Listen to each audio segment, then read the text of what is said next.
Greetings, good life. I'm going to continue reading my Benevolent Magic blog for you today.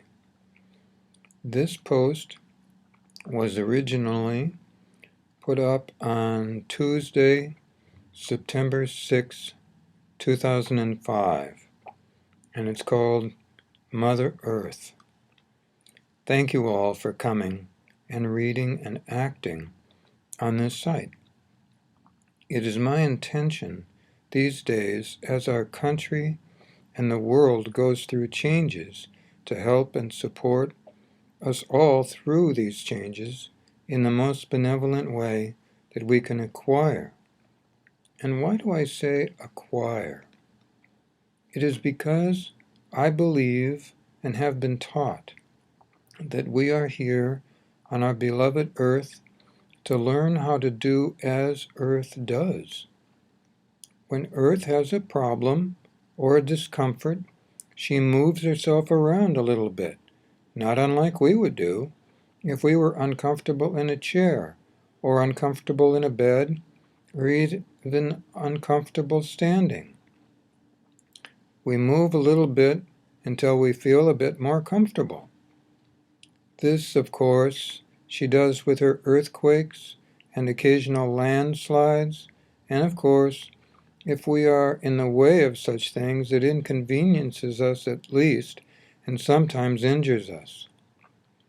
I feel strongly that this is not her intent, but rather an unexpected or an unhappy side effect from her point of view, and yet, since we are on her body, must we not expect that? Many of you have beloved pets, dogs, cats, and so on. Is it not the case when you suddenly get up, perhaps during a nap, the phone rings and you wake up and jump up without thinking for the phone, or even just reach over for the phone, and the dog or cat that's been asleep on your lap is suddenly disturbed, perhaps falls off, or is otherwise shaken up, but they do not hold a grudge for long, eh?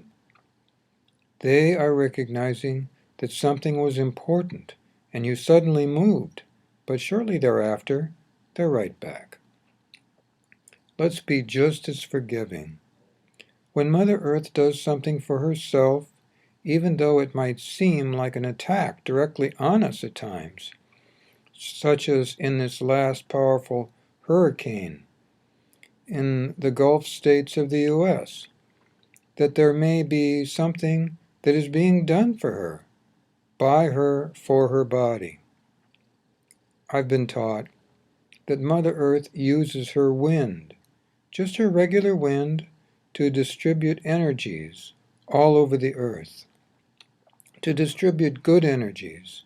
And when there are energies that are of tension or discomfort or of misery or unhappiness, to dilute those unhappy concentrations of energy by moving them around the earth so that they are not concentrated in one spot, thus either perpetuating the harm or causing more by there simply being an uncomfortable feeling that can prompt people to do things that they might not otherwise do.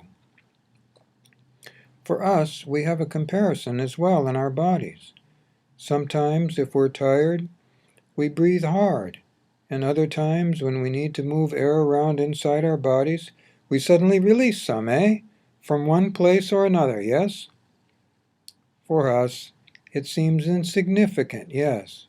But if we were as big as Mother Earth, as complex a being as her, able to support beings on her body, even though she functions as a living being, perhaps we would do things in a bigger way as well. I know many of you have thought about these things, but I feel it's important to take time today and address them a bit.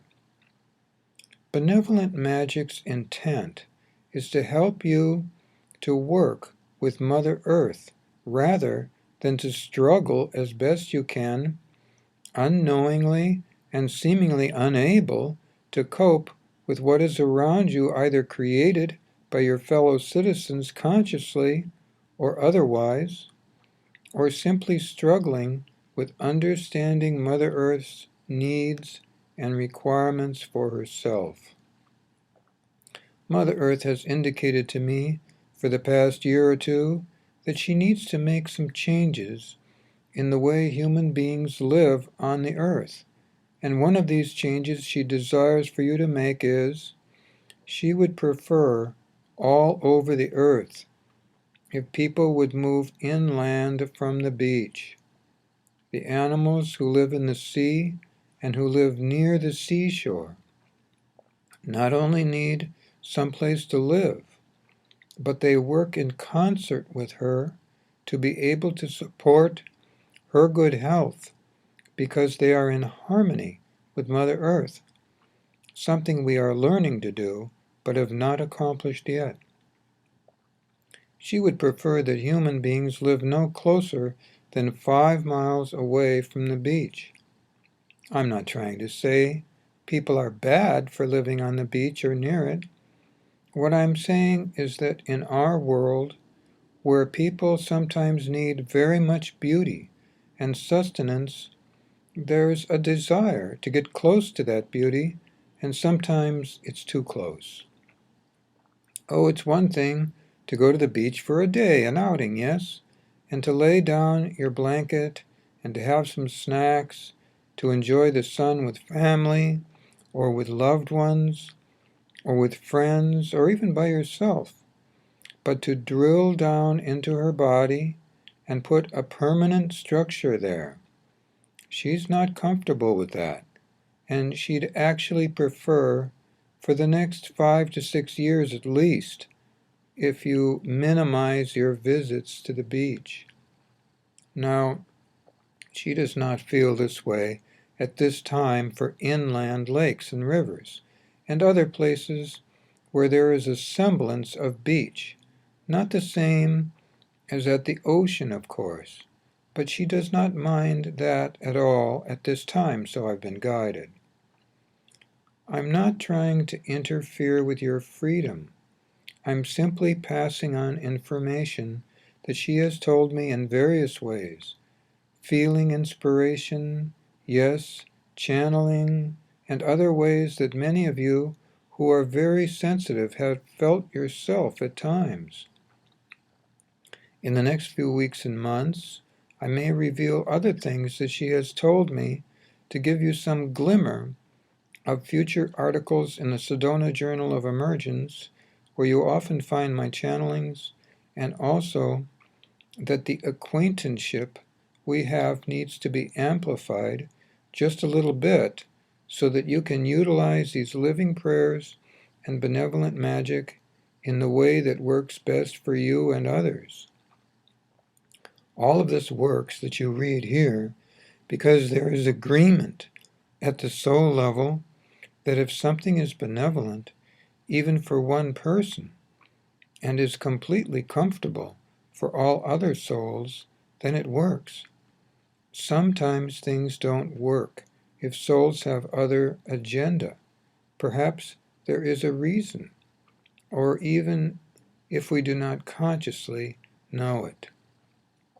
It is my intention, to the best of my ability, to speak about these matters from time to time here, as well as to provide benevolent magic words and living prayer words that we can say to improve the quality of our lives.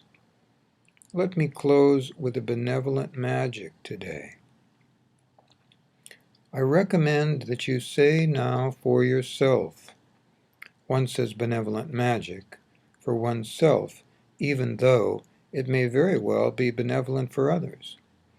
One says living prayer for your community, your friends, your family, for people on the other side of the world community, but it also includes yourself, since all souls must agree. Let me give you a benevolent magic you can say for yourself now, and perhaps it will be benevolent for others as well. You could say, quote, I request that my heart and soul be strong, cheerful, amiable, able to freely express that cheerfulness, amiability, and strength for myself and others in the most benevolent way for me, resulting in the most benevolent outcome." Unquote. Good life to you all.